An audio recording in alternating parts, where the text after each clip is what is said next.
Глянул девичье лицо, а еще тебя прошу я, напиши мне письмецо.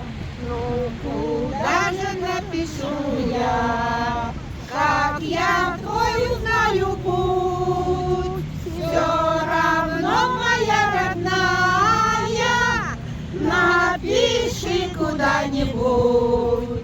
Там приказ ему на запад.